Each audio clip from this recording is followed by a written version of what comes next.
Eu sunt Mișu care fac clătite. Mișu clătitar.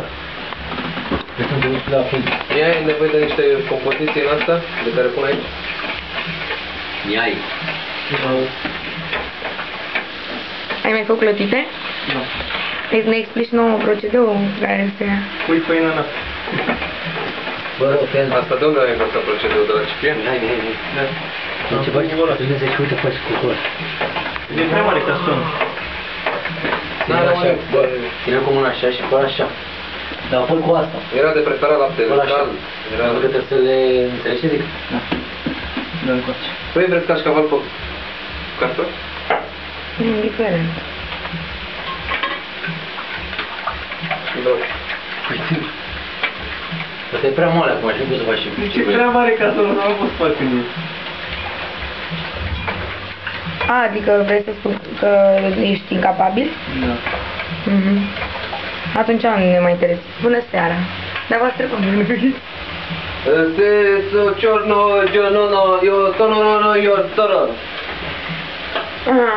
Și ce faceți?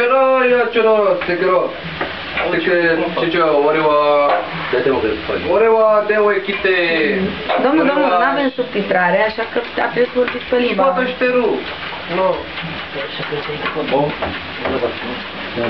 Și un pui pâine și o... Vrei să rupă asta. Aici avem o rețetă secretă de cartofi crăjiți. Așa. Cum zicea un tovarăș de anul bun, cartofi crăjiți. Prăjiți. Crăjiți. Prăjiți.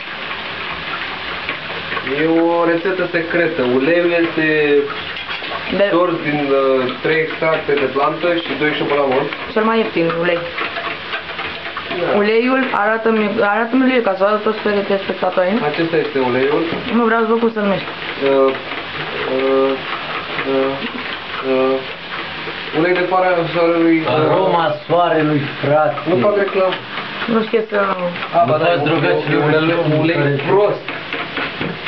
Deci e musai să folosim un ulei prost ca să iasă bine, nu? Așa trebuie.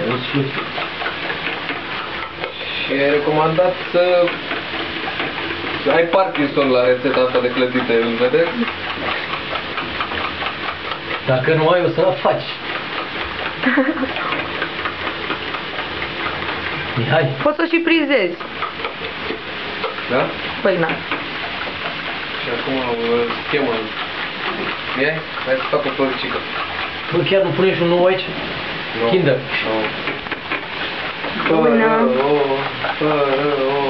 Primesc frigiderul.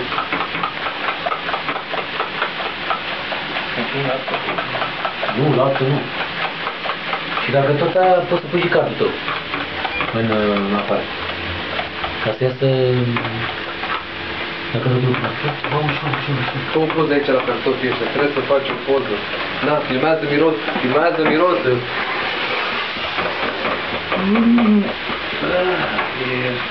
Iar în apropierea acestei locații de minunată, uitați ce se găsește. Rezultatul unei munci. Cine nu muncește... Cineva a curat astăzi, acum are ăsta. Cine? Cred că administratorul. Cred că administratorul ăla. Nu cunosc pe nimeni așa vrednic în casă.